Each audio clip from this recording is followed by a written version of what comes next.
बिहानी।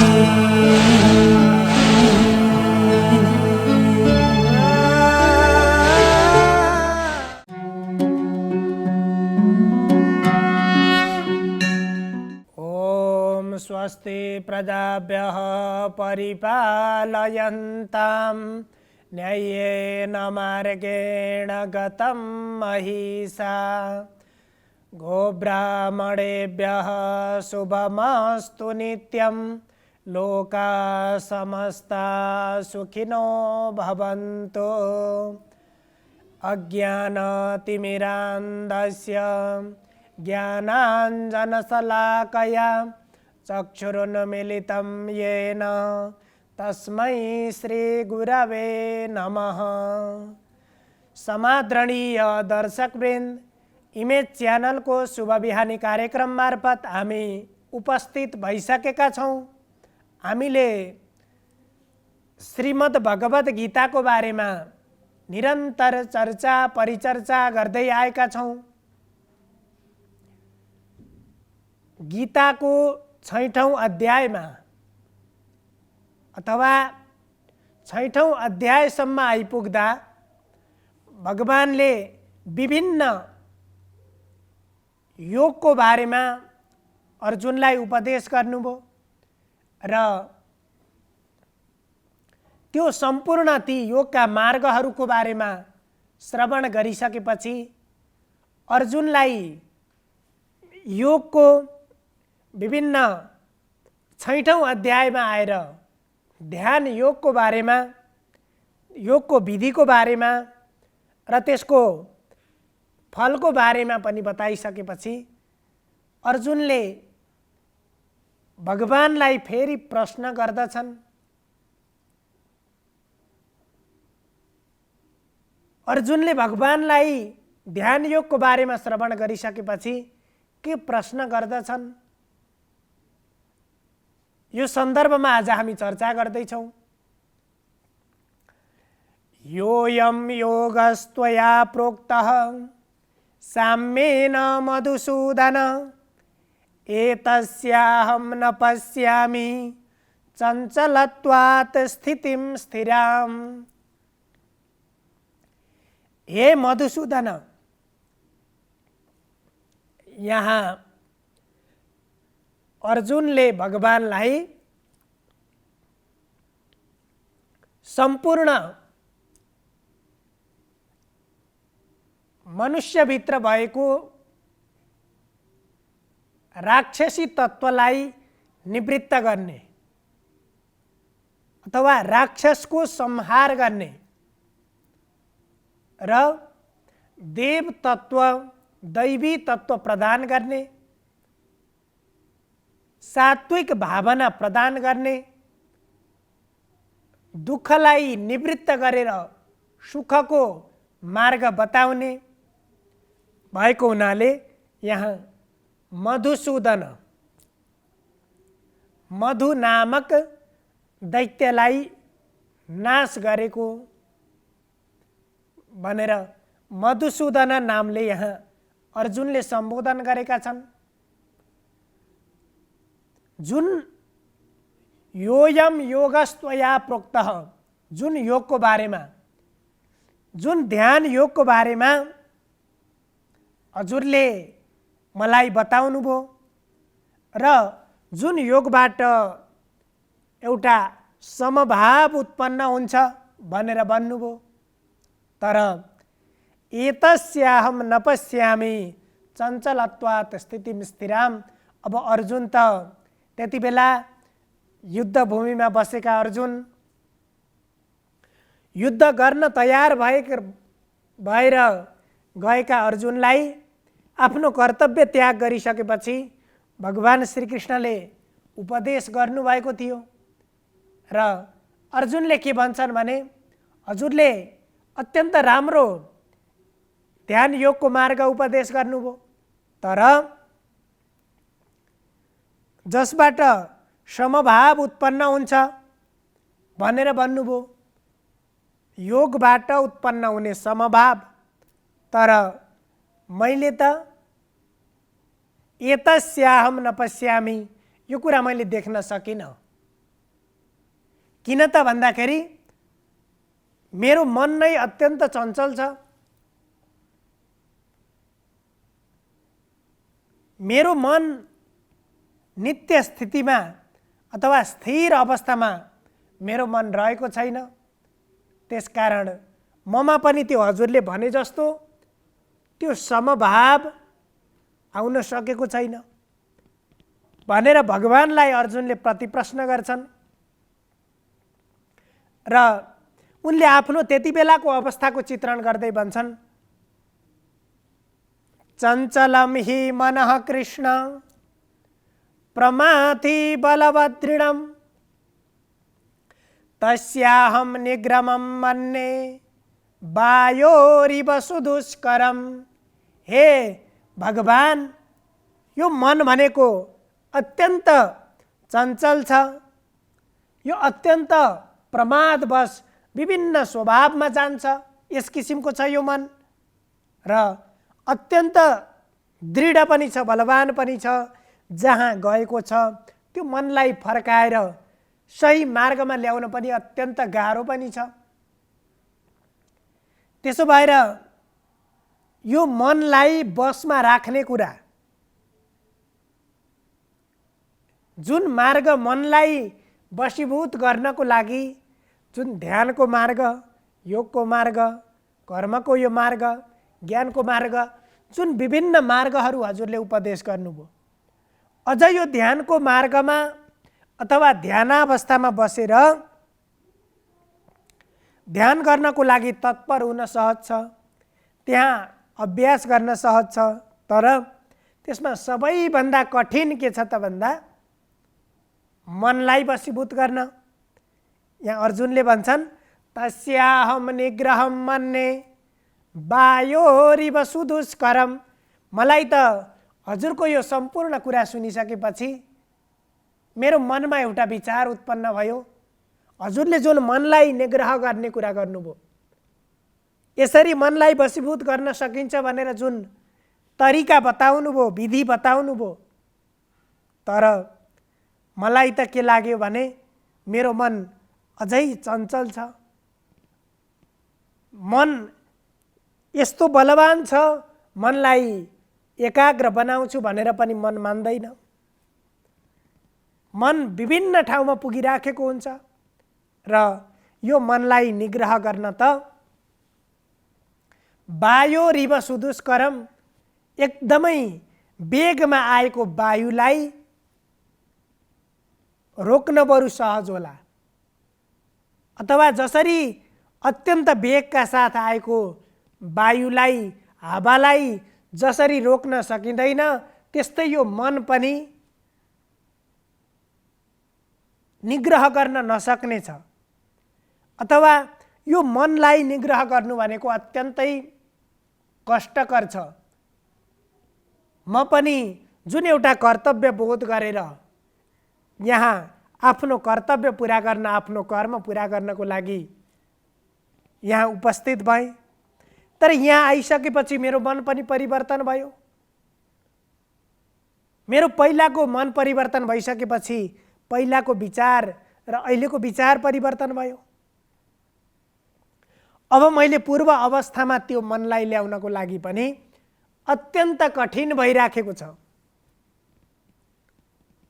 त्यसो भएर यो संसारमा सबैभन्दा कठिन कार्य मनमाथि विजय प्राप्त गर्नु। मनलाई जित्नु सबैभन्दा ठुलो कुरा हो। मनलाई जित्न सके, मनमाथि विजय प्राप्त गर्न सके, संसारलाई जित्न सकिन्छ, संसारमाथि विजय प्राप्त गर्न सकिन्छ। अब हजुरले जति पनि साधनाको मार्ग बताउनु भयो, त्यो साधनाको मार्गमा मनलाई निग्रह गर्ने विधि छ। त्यसमा हजुरले विभिन्न तरिका पनि बताउनु भयो। मैले सबै कुरा अत्यन्त सावधानपूर्वक मैले श्रवण गरेँ, तर अहिले पनि मेरो मन चञ्चल भइराखेको छ। यस्तो यो चञ्चल मनलाई निग्रह गर्न, यो मनलाई बसमा राख्न अत्यन्त कठिन छ। त्यसो भएर हे भगवान, यो मनलाई कसरी निग्रह गर्न सकिन्छ? अझै पनि अर्जुनले फेरि भगवानलाई प्रतिप्रश्न गरेका छन्, भगवानप्रति जिज्ञासा गरेका छन्। यो मनलाई निग्रह गर्ने कुरा कुनै एउटा ग्रन्थ पढे जस्तो अथवा कसैलाई उपदेश गरे जस्तो अथवा मैले यस्तो गर्छु भनेर सामान्यतया त्यो कर्ममा प्रवृत्त भए जस्तो जति सहज रूपमा हजुरले वर्णन गर्नुभयो त्यति सहज छ जस्तो त मलाई लाग्दैन। अर्जुनले भन्छन्, यहाँ यो साधनाको मार्ग बताइसकेपछि बीचमा अर्जुनले यो जुन प्रश्न गरेका छन्, यो प्रश्नले के सङ्केत गरेको छ भने संसारमा अरू कर्महरूभन्दा, साधनामा अरू विधिभन्दा, अरू प्रक्रियाभन्दा सबैभन्दा जटिल र सबैभन्दा कठिन कार्य भनेको मनोनिग्रह हो। शरीरलाई रोक्न सकिन्छ, इन्द्रियहरूलाई रोक्न सकिएला, तर मनलाई निग्रह गर्न अत्यन्त कठिन छ। यो मन, जब मन निग्रह हुन्छ त्यसपछि सबै कामहरूमा स्थिर बुद्धि हुन्छ, सबै कामप्रति एकाग्र भावना हुन्छ र कुनै पनि कुरालाई एकाग्र भएर हजुरले भने जस्तो सबै प्रत्येक प्राणीका हृदयमा भएको त्यो परमात्मा तत्त्वलाई पनि एक रूपमा लिन सकिन्छ। तर जबसम्म मन स्थिर हुँदैन, जबसम्म मनलाई निग्रह गर्न सकिँदैन, तबसम्म कुनै पनि कार्यमा, कुनै पनि कर्ममा एउटा समान भाव राख्न सकिँदैन। मैले हजुरले भनेको यो कुरा श्रवण गरिराखेको छु, तर पनि यो मन अत्यन्त बलवान छ, अत्यन्त चञ्चल छ। अब यसलाई स्थिर गरेर, मनलाई बसमा राखेर जुन समभाव प्रकट गर्न सकिन्छ भनेर हजुरले भन्नुभयो, मैले यति धेरै श्रवण गरिसकेपछि पनि म यो कौरव र पाण्डवको जहाँ युद्ध भइराखेको, युद्ध हुनको लागि तयार भएको ठाउँमा म बसिराखेको छु र अहिले पनि मैले यहाँ युद्ध भूमिमा युद्ध गर्नलाई उपस्थित भएका सबै मान्छेलाई, सबै मानिसहरूप्रति मैले एउटा समदृष्टि बनाउन सकेको छैन। मलाई कसैप्रति जो आत्मीय जन भनेर कसैप्रति मोह जागेको छ, जुन कारणले गर्दा म आफ्नो कर्तव्य कर्ममा पनि लाग्न सकेको छैन र जसले गर्दा म अझै पनि एउटा बन्धनमा छु। त्यसकारण भनिन्छ मन एव मनुष्याणाम कारणम बन्धमोक्षयो, र यो मनलाई नै बन्धन र मुक्तिको कारण मानिन्छ। यो जति सजिलो व्यक्त गर्न छ त्यसलाई व्यावहारिक रूपमा प्रदर्शन गर्न अत्यन्त कठिन छ, त्यति सजिलो छैन। त्यसकारण पनि मनमाथि विजय प्राप्त गर्नु भनेको अत्यन्त कठिन छ। त्यसो भएर हे भगवान, अब मैले हजुरले बताएको जुन मार्ग छ त्यो मार्गलाई अङ्गीकार गरेर त्यो मार्गलाई फलो गरेर म कसरी अगाडि बढ्न सक्छु, अथवा यति धेरै कुरा, यति धेरै मार्गको बारेमा, योगको बारेमा मैले श्रवण गरिसकेपछि पनि मलाई एउटा प्रश्न गर्न मन लाग्यो कि मनलाई निग्रह गरेर, मनमाथि विजय प्राप्त गरेर जुन समभाव प्रत्येक प्राणीको हृदयमा भएको, प्रत्येक प्राणीको हृदयमा मेरो वास छ, अथवा प्रत्येक प्राणीभित्र म बसेको छु र त्यो मलाई देख्नको लागि तिमी योगी बन्नु पर्दछ भनेर जुन हजुरले भन्नुभयो, त्यो गर्नको लागि अथवा त्यो साधनाबाट सिद्धि प्राप्त गर्नको लागि अत्यन्त कठिन छ र अर्जुन अझै पनि भगवानका ती योगका मार्गबाट, त्यो साधनाबाट, अथवा त्यो मनलाई निग्रह गर्ने जुन विधि भगवानले बताउनु भयो र त्यो विधिलाई अथवा त्यो मनोनिग्रहको पद्धतिलाई अर्जुनले अझै प्रष्ट पार्नको लागि भगवानसँग अनुरोध गरेका छन्। र यसबाट हामीले के बुझ्नुपर्छ भने मनमाथि विजय प्राप्त गर्नु भनेको संसारमाथि विजय प्राप्त गर्नु हो, आफ्ना हरेक कार्यमाथि विजय प्राप्त गर्नु हो।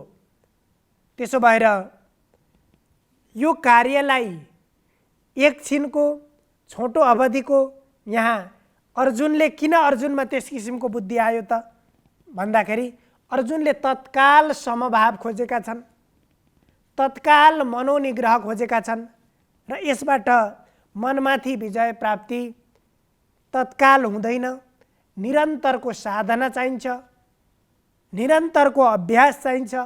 त्यसबाट मात्रै मनमाथि विजय प्राप्त गर्न सकिन्छ अथवा हामीहरू योगी बन्न सक्छौँ। त्यसो भएर साधना भनेको निरन्तर गरिरहनुपर्छ, जसले हाम्रो व्यवहारलाई सहज बनाइदिन्छ। सर्वे भवन्तु सुखिनः, सर्वे सन्तु निरामया, सर्वे भद्राणि पश्यन्तु, मा कश्चित् दुःखभाग् भवेत्। हजुरहरूको दिन शुभ होस्। धन्यवाद।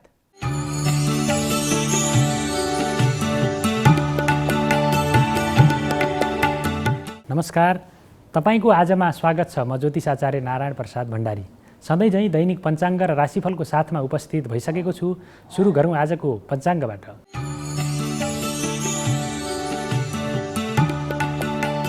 आज विक्रम सम्वत 2079 असार 32 गते शनिबार, ईस्वी सम्वत 2022 जुलाई 16, नेपाल सम्वत 1142, नल नामक संवत्सर, सूर्य उत्तरायण, ग्रीष्म ऋतु, श्रावण कृष्ण पक्ष तृतीया तिथि, धनिष्ठा नक्षत्र, आयुष्मान योग, बवकरण, आनन्दादि योगमा प्रवर्ध योग। आज चन्द्रमा मकर राशिमा भ्रमण गर्नेछन्।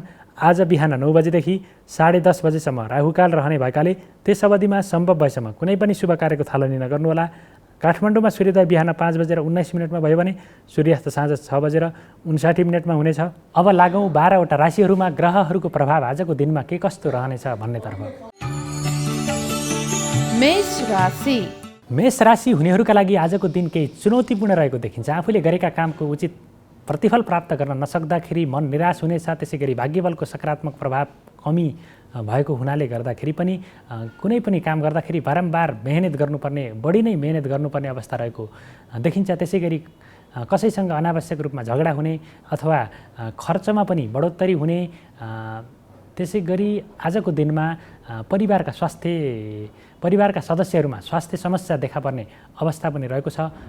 त्यसै गरी आजको दिनमा प्रेम जीवनमा पनि कुनै न कुनै खालका असमझदारीहरू, विवादहरू सिर्जना हुन सक्छन्। त्यसकारणले गर्दाखेरि आपसी समझदारी अनुसार मात्रै अगाडि बढ्नुहोला। वृष राशि हुनेहरूका लागि आजको दिन अनुकूल रहेको देखिन्छ। आजको दिनमा भाग्यबलको सकारात्मक प्रभाव रहेको हुनाले गर्दाखेरि महत्त्वपूर्ण अवसर हात लाग्ने दिन रहेको देखिन्छ। थोरै मेहनत गर्नुभयो भने मात्रै पनि तपाईँले महत्त्वपूर्ण खालको उपलब्धि हासिल गर्न सक्नुहुनेछ, अपेक्षित रूपमा प्रतिफल प्राप्त गर्न सक्नुहुनेछ। अध्ययन अध्यापनको क्षेत्र अथवा बौद्धिक कार्यबाट पनि अर्कालाई प्रभावित पार्न सकिने अवस्था रहेको देखिन्छ। त्यसै गरी शत्रुहरूलाई माथि पराजित गरेर उनीहरूका कदमलाई नियन्त्रण गरेर आफ्ना कदमहरूलाई अगाडि बढाउन सकिने योग रहेको देखिन्छ। त्यसै गरी आजको दिनमा दाजुभाइको पनि अपेक्षित रूपमा सहयोग मनज्ञ रूपमा आर्थिक लाभ प्राप्त गर्न सकिने योग रहेको देखिन्छ। त्यसै गरी आजको दिनमा बोलीको पनि सकारात्मक प्रभाव बढेर जानेछ। मिथुन राशि हुनेहरूका लागि आजको दिन केही चुनौतीपूर्ण रहेको देखिन्छ। आजको दिनमा यात्रा केही कष्टकर हुनसक्छ अथवा यात्राको क्रममा केही बाधा व्यवधानहरू उठाउनु पर्ने अवस्था रहेको हुनाले गर्दाखेरि सजगताका साथ अगाडि बढ्नुहोला। त्यसै गरी साझेदारीमूलक कार्यहरूबाट अर्को पक्षले अथवा आफ्नो सहकार्य गरेको व्यक्तिले धोका दिने अथवा उसबाट सोचे अनुसारको व्यवहार प्राप्त गर्न नसकिने अवस्था रहेको देखिन्छ। त्यसै गरी आजको दिनमा धनमाल चोरी हुन सक्ने अवस्था पनि रहेको देखिन्छ भने स्वास्थ्यमा पनि विभिन्न खालका समस्याहरू सिर्जना हुन सक्ने सम्भावनालाई नकार्न सकिँदैन। त्यसै गरी आर्थिक लेनदेनमा पनि विवाद उत्पन्न हुने अवस्था रहेको देखिन्छ। त्यसै गरी आजको दिनमा आम्दानीको अथवा व्यापार व्यवसायमा पनि केही गिरावट आउने अवस्था रहेको देखिन्छ भने सरकार पक्षबाट पनि केही जरिवाना तिर्नुपर्ने अथवा केही झन्झट प्रशासनिक झन्झटहरू उठाउनु पर्ने अवस्था रहेको देखिन्छ। कर्कट राशि हुनेहरूका लागि आजको दिन केही चुनौतीपूर्ण रहेको छ। आजको दिनमा बोल्यौकी बिग्रिने अवस्था रहेको देखिन्छ। त्यसकारणले गर्दाखेरि बोल्दाखेरि अत्यन्तै विचार पुर्याएर मात्रै बोल्नुहोला, सकेसम्म कम बोल्नुहोला। त्यसै गरी आजको दिनमा खर्च गर्दाखेरि पनि केही नियन्त्रण गर्नुहोला। आम्दानीको अवस्था आजको दिनमा नाजुक अवस्था रहने अवस्था रहेको छ। व्यापार व्यवसायमा पनि सोचेअनुसारको प्रगति हुन नसक्ने हुनाले गर्दाखेरि खर्चमा केही नियन्त्रण गर्नुहोला। त्यसै गरी सन्तान पक्षका क्रियाकलापहरू अथवा दाम्पत्य जीवनमा पनि कुनै न कुनै खालका असमझदारीहरू भित्रिनेछन्। मनमा पनि नकारात्मक विचारहरू प्रवाह हुनेछन्। अशुभ खालका अप्रिय खालका समाचार सुन्दाखेरि मन अत्यन्तै निराश र खिन्न हुने अवस्था पनि रहेको देखिन्छ। सिंह राशि हुनेहरूका लागि आजको दिन अनुकूल रहेको देखिन्छ। आजको दिनमा अध्ययन अध्यापनमा मन जानेछ। बौद्धिक कार्यहरूबाट अथवा तार्किक क्षमताबाट आफ्ना साथी सहकर्मी अथवा अरूलाई पनि प्रभावित पार्न सकिनेछ। त्यसै गरी शत्रुका कामहरूबाट पनि शत्रुले पनि आफ्नो प्रशंसा गर्नेछन्। कामको सर्वत्र चर्चा हुनेछ। त्यसै गरी नयाँ खालका जिम्मेवारीहरू नयाँ खालका अवसरहरूले पनि पछ्याउन सक्छन्। आर्थिक रूपमा पनि केही सुधारको अवस्था देखा पर्ने देखिन्छ र बिग्रिएका सम्बन्धहरू पनि आजको दिनमा सुमधुर भएर अगाडि बढ्नेछन्।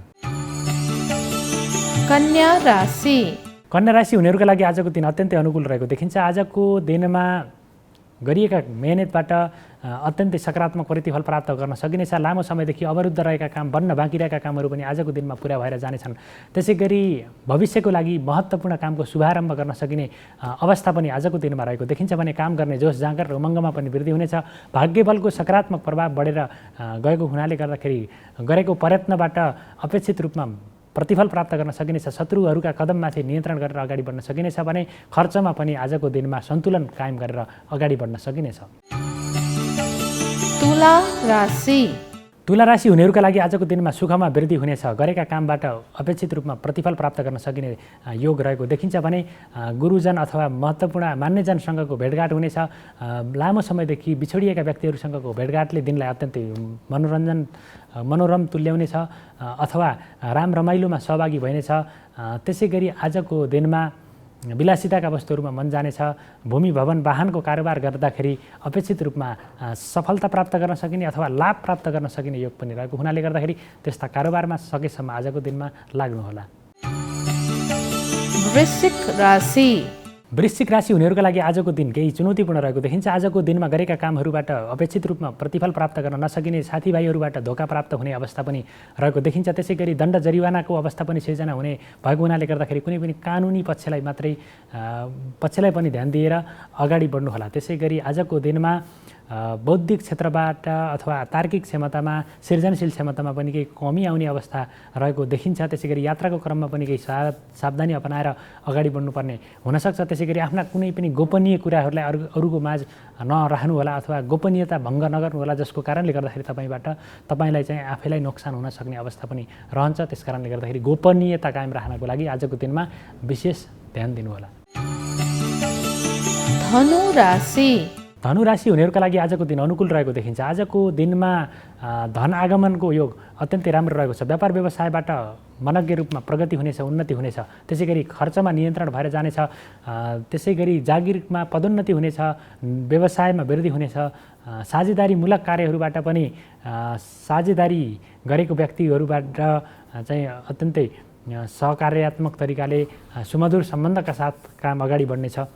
त्यसै गरी आजको दिनमा कुनै नयाँ क्षेत्रमा लगानी गर्ने अथवा नयाँ कामको शुभारम्भ गर्ने सोचमा हुनुहुन्छ भने पनि त्यसको लागि आजको दिन अनुकूल छ।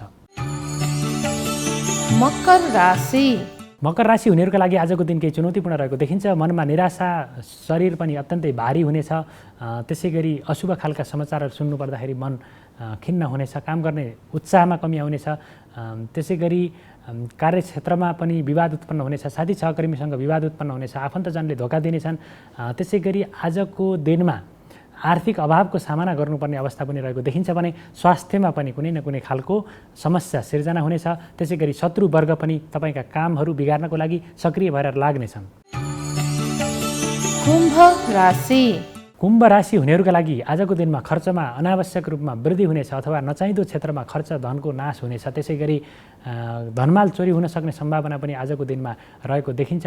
त्यसै गरी परिवारका स्वास्थ्यमा समस्या, परिवारका सदस्यहरूमा स्वास्थ्य समस्या देखा पर्ने हुनाले गर्दाखेरि विभिन्न खालका तनाव अथवा विभिन्न खालका हैरानीहरू बेर्नुपर्ने अवस्था पनि रहेको देखिन्छ। त्यसै गरी आजको दिनमा भाग्यबलको कमजोर प्रभाव रहेको हुनाले गर्दाखेरि कुनै पनि काम तेराएर मात्रै पुरा गर्दाखेरि मात्रै त्यसबाट सफलता प्राप्त गर्न सकिनेछ भने अध्ययन अध्यापनको कार्यमा रुचि बढ्ने छैन। त्यसै गरी प्रेम जीवन पनि आजको दिनमा असमझदारी उत्पन्न हुँदाखेरि प्रेम दुर्घटित हुन सक्ने सम्भावना पनि रहेको छ। मीन राशि हुनेहरूका लागि आजको दिन अत्यन्तै अनुकूल रहेको देखिन्छ। आम्दानीको अवस्था अत्यन्तै सुधार भएर जानेछ। खर्चमा पनि वृद्धि त हुनेछ, तथापि आम्दानी र खर्चको सन्तुलन कायम हुनेछ। त्यसै गरी आजको दिनमा मान सम्मान प्राप्त गर्न सकिनेछ। आफूले गरेका कामको उचित मूल्याङ्कन हुनेछ। नयाँ खालका जिम्मेवारीहरू प्राप्त गर्न सकिने योग रहेको देखिन्छ भने तपाईँका कामहरूबाट अथवा आफ्नो उचाइलाई बढाउन सकिनेछ। कुनै पनि क्षेत्रमा आफ्नो लगानी गरियो भने त्यसबाट भविष्यमा सकारात्मक रूपमा प्रतिफल प्राप्त गर्न सकिने अथवा भविष्यको लागि ठुलो जग हाल्न सकिने मौका पनि आजको दिनमा रहेको छ। यो त थियो तपाईँको आज अन्तर्गत रहेर हामीले 12वटा राशिहरूमा ग्रहहरूको प्रभाव आजको दिनमा के कस्तो रहनेछ भन्ने बारेमा त्यसको संक्षिप्त रूपमा जानकारी प्रस्तुत गऱ्यौँ। र यदि तपाईँको जन्म नाम थाहा छैन अथवा जन्मदाखेरिको न्वारानको नाम थाहा छैन भने आफ्नो प्रचलित नामलाई लिएर पनि राशिफल हेरेर त्यसअनुसार आफ्नो दिशा बोध गर्न सक्नुहुनेछ। र राशिफलमा बताइएको फल निरपेक्ष रूपमा लागू हुँदैन, मैले पटक पटक भन्ने गरेको छु। यो फल प्राप्त हुनको लागि हाम्रा कर्म पनि उत्तिकै जिम्मेवार रहन्छन्, उत्तिकै निर्णायक रहन्छन्, कर्मको पनि उत्तिकै भूमिका हुन्छ। यदि हामीले सकारात्मक कर्म र सकारात्मक सोचका साथ आफ्ना गतिविधिलाई अगाडि बढायौँ भने नकारात्मक फलमा कमी आउनेछ र सकारात्मक फलमा अझ बढोत्तरी हुनेछ। यदि सकारात्मक फल हुँदाहुँदै पनि हाम्रा कर्म गलत भए, गलत दिशातर्फ भए भने त्यसले तपाईँले सोचेअनुसारको सफलता फेरि दिने छैन। त्यस कारणले गर्दाखेरि हाम्रो कर्म पनि उत्तिकै जिम्मेवार रहन्छ, उत्तिकै निर्णायक रहन्छ। र यदि भन्दै तपाईँहरूको सबैको दिन मङ्गलमय रहोस्। म पनि बिदा हुन्छु। नमस्कार।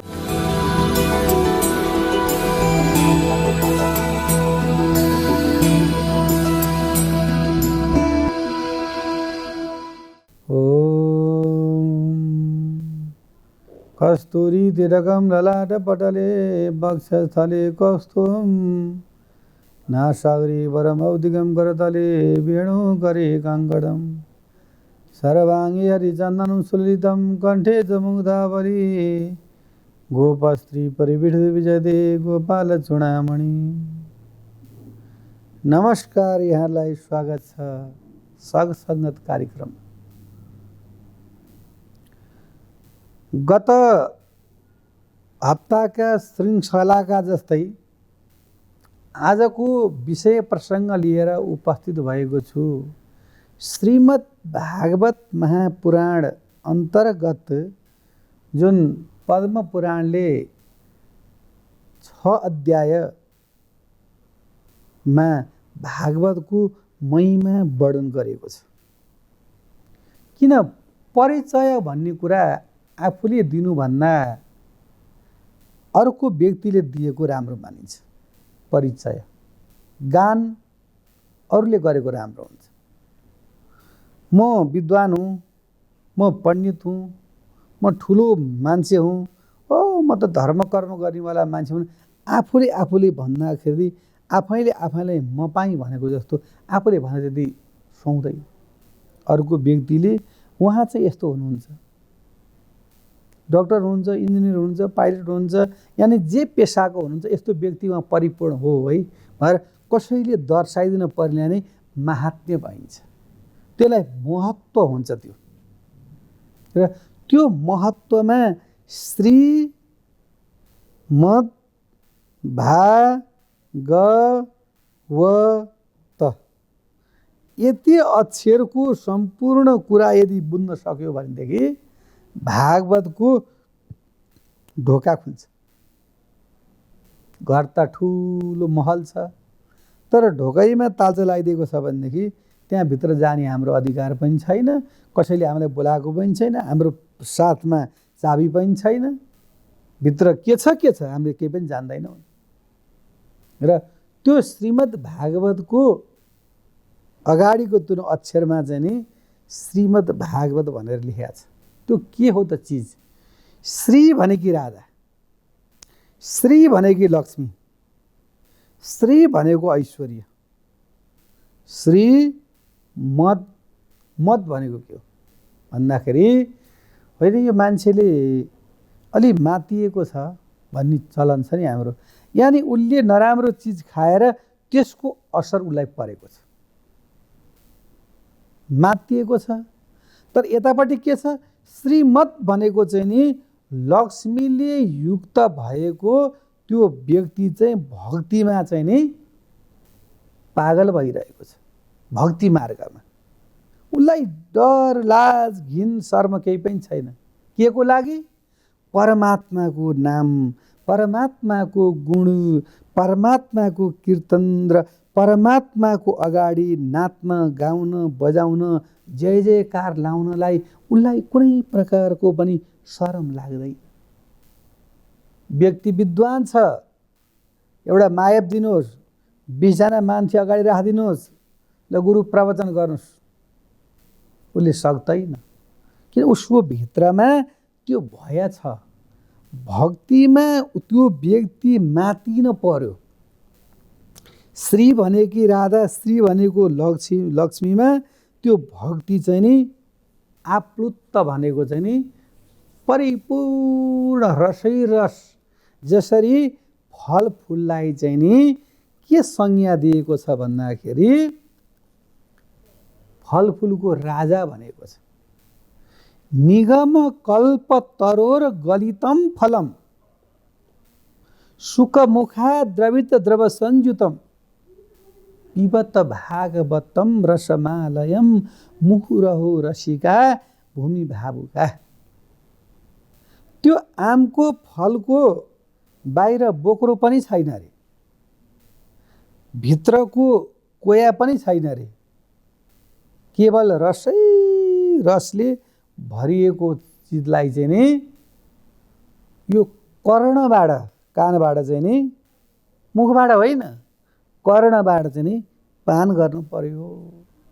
कहिलेसम्म भन्दाखेरि यावत चन्द्रार्क मेदिनी, जबसम्म यो संसारमा चन्द्र सूर्य रहन्छन्।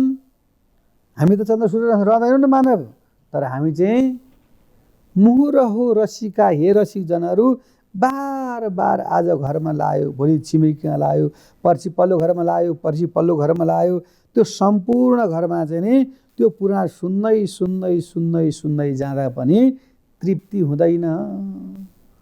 पुरा भनेको पुरानो समयमा भनेको चिज अपि अहिले आएर श्रवण गर्दाखेरि नयाँ जस्तो लाग्ने।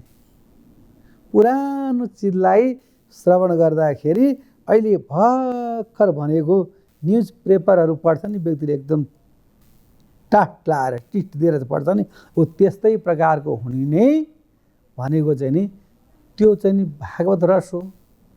अब हामी कहाँ गयौँ अहिले? श्री भनेकी राधा, श्री भनेकी लक्ष्मी, मद भनेको युक्त, भक्तिमा मातिएको, भक्तिमा अर्को शब्द नलाओस् फेरि भक्ति रूपी मात, त्यो अरू मात्ने भन्ने कुरा यहाँ आउँदैन, यहाँ त त्यो संसर्गै हुँदैन। भक्ति रूपी प्रसङ्गमा आप्लुत्त भएको भरिएको व्यक्ति भन्ने कुरा श्रीमतले चाहिँ जानकारी गरायो। कति भागवत सुन्ने होला प्रिय श्रोता, श्रीमद् भागवत भनी नि थाहा छैन। गुरु आउनुभयो, पाठ गर्नुभयो, प्रवचन गर्नुभयो, छमछम नाच्ने भजन गराउनुभयो, दक्षिण लिनु जानुभयो, के सुन्ने भागवत भने खोइ साह्रै राम्रो, कति राम्रो राम्रो नि हो, कति राम्रो के राम्रो छेउ पनि छैन टुङ्गो पनि छैन, त्यो नबुझेर त्यस्तो भएको।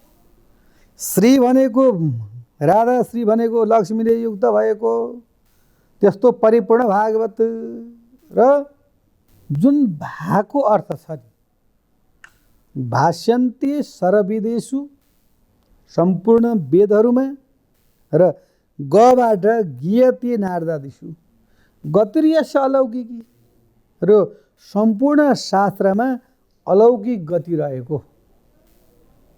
भा ग अब व आयो, वरिष्ठ सर्वशास्त्राणाम, सम्पूर्ण शास्त्रमा सबैभन्दा ठुलो।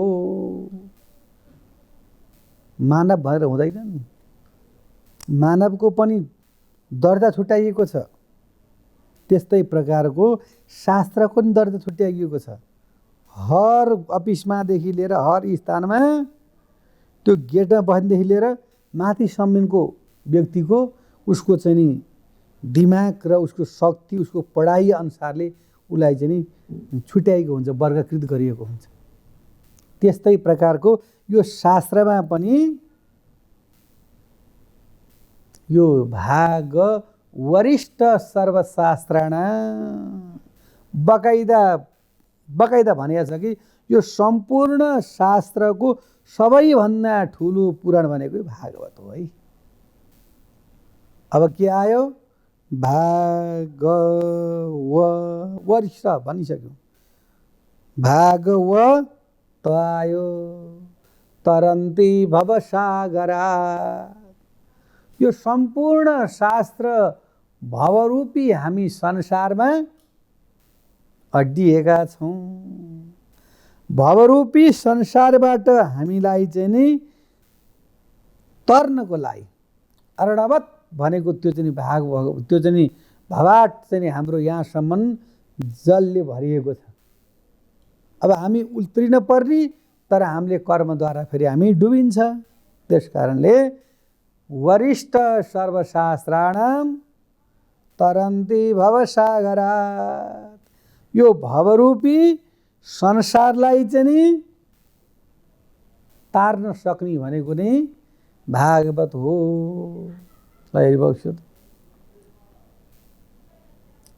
अब यो भवरूपी संसारलाई त तार्यो, कसले तार्यो नि हजुर, त्यो पनि सुन्नु पर्यो।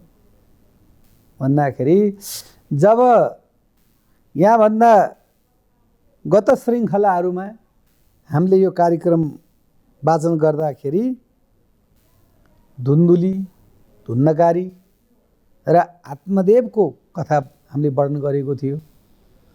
र त्यो क्रममा जब गोकर्णले आफ्ना पितालाई जङ्गलको तर्फ जानुहोस् हजुर भएर पठाइदिनु भयो, मातालाई उसले लात्तीले हान्यो, धन सम्पत्ति सम्पूर्ण कुरा थुत्यो, चोर्यो र उसले चाहिँ के गर्न लाग्यो भनेदेखि सुरापान गर्न लाग्यो। सुरापान भनेको अहिले ब्रान्डेडका चिजहरू, हामीलाई त्यो थाहा छैन। उतिखेर पनि सुरापान थियो।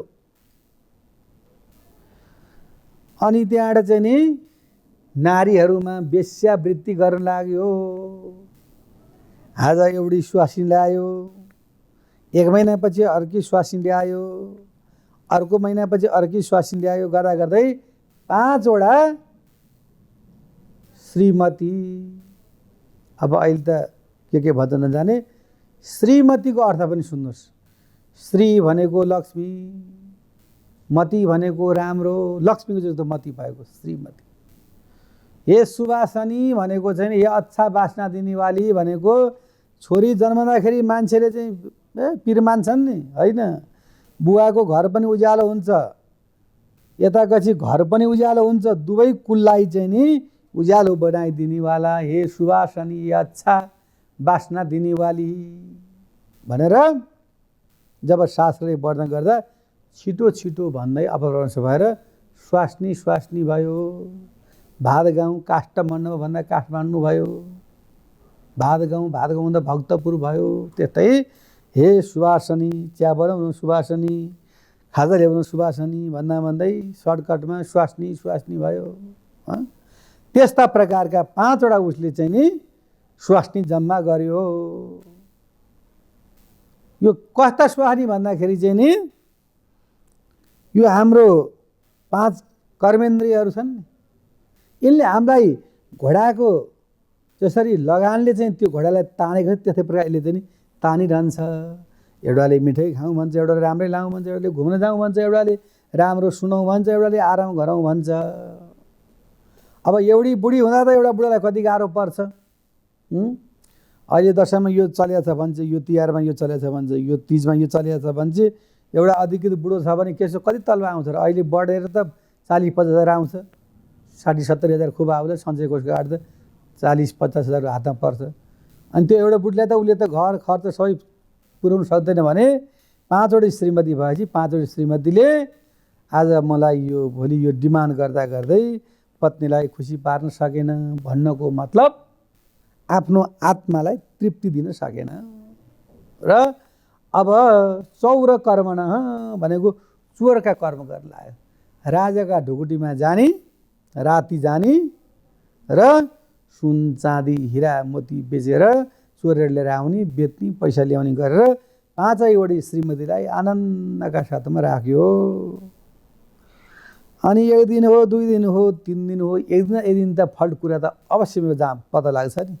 भनेपछि ती 5 वटा श्रीमतीहरूले के सल्लाह गरेछन् भने आपतकालिक बैठक बसेछ। त्यो बैठकबाट के निर्णय पारित भएछ भन्दाखेरि हेर्नुहोस्, यदि सिपाहीले थाहा पायो भने हाम्रो पतिलाई लान्छ र हामीलाई पनि बाँधेर लान्छ भने यसलाई मार्न पर्यो भनेर सल्लाह गरेछन्। र रात्रिका समयमा धुन्नकारीलाई चाहिँ नि औल्टाले मुखमा खोचेर अनि त्यताबाट सबैजना भएर चाहिँ नि बाँधबुध पारेर मारेछन्। अनि त्यो भर्याङ्गोनी चाहिँ नि टक्क त्यो प्यासेज खाली ठाउँमा खाल्डो खनेर पुरेछन् रातिको समयमा। अब खाल्डो खनेर त पुरे, अब कसरी भाग्ने भन्दा आज एउटी गई माइत, भोलि अर्की गई, पर्सि अर्की गई, त्यसो गर्दा गर्दा एवं क्रमले माइत गए।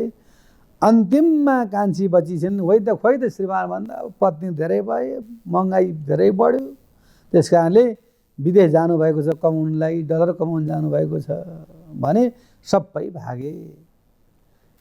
धेरै समयपछि आफ्नो दाजु भाइको के होला हालचाल भनेर गोकर्ण दाजु चाहिँ घरमा आउँदा त उता प्रेत भएछ। प्रेत भएछ अनि त्यहाँ टक्क घरमा बस्दाखेरि सुत्न लागेको त कहिले बाघ भएर आउने, कहिले भालु भएर आउने, कहिले गधा भएर आउने, कहिले भैँसी भएर आउने। अनि कमण्डलुमा जल टक्क राखेर को हौ तिमी भनेर यसो छरिँदै थियो। अहम भ्राता तुदोस्मी, म तिम्रो चाहिँ नि भाइ हुँ, मेरो दोषले गर्दा अवक्ष खाएर मैले चाहिँ नि बुवालाई नि घरबाट पठाइदिएँ, आमालाई नि लात्तीले हानेर कुवामा खसाल्ने, म प्रेत योनिमा गएँ भनेर। अनि तब चाहिँ नि रातभरि उहाँले चाहिँ नि बसेर त्यहाँ साधना गर्नुभयो। भोलिपल्ट बिहान कैसे टक्क सूर्य भगवानलाई चाहिँ सोध्नुभयो। उहाँले शक्ति छ, आफ्नो नित्य कर्ममा बसेको ब्राह्मण छ भने उसले जे पनि गर्न सक्दछ। सम्पूर्ण ब्राह्मणलाई सोधे, कसैले केही उत्तर दिन सकेनन्। सूर्य भगवानको तेजलाई चाहिँ टपक्क आफ्नो मन्त्र शक्तिले भगवान के गर्नुपर्छ भने भागवत लाउनुहोस् भनेपछि अनि त्यो बेलादेखि नै गोकर्णले चाहिँ नि भागवत वाचन गर्नुभयो। धुन्नकारी आएर एउटा चाहिँ त्यहाँ गाडेको बाँस रहेछ, त्यो बाँसमा बसेर सुन्यो। अब अरू सुन्नेले चाहिँ नि काजु किसमिस पिस्ता बदाम खाए होइन, अब चाहिँ नि हलुवा पुरी खाए सुन्नेले। अब भन्नेले त त्यो धुन्धकाले त खान पाएन बिचरा, त्यो बाँसमा चाहिँ बसिरहेको थियो र टक्क लाएर चाहिँ नि 7 दिनपछि बाँस चाहिँ नि टक्कै फुटेर ऊ देदीप्यमान रूपमा आयो। अरूलाई त कसैलाई पनि विमान आएन, उसलाई मात्रै आयो। गोकर्णले सोध्नुभयो, प्रभु खोइ त विमान आएको अरूलाई त भन्दा, अब अरू मजाले खाएर बसेर व्रत बस्या भनेर सारा खाएर फर्केर यता फर्केर उता फर्केर कहाँ विमान आउँछ, राम्रा दृढ चित्तले सुन्नु पर्थ्यो नि। ल फेरि गर पुराण भनेर दोबारा चाहिँ पुराण लगाइसकेपछि अनि सबैलाई चाहिँ यस्तो प्रकारले विमान आएको थियो। र यो सत्सङ्गद्वारा र भक्तिद्वारा भावनात्मक रूपद्वारा यो हामीले कुनै मनकल्पित कथा होइन, यो श्रीमद् भागवतमा भगवानले साक्षात् वर्णन गर्नुभएको कथा यथामति यहाँको सामने पनि वर्णन गरी। हरिओम तत्सत् नमो नमः। शुभ बिहानी।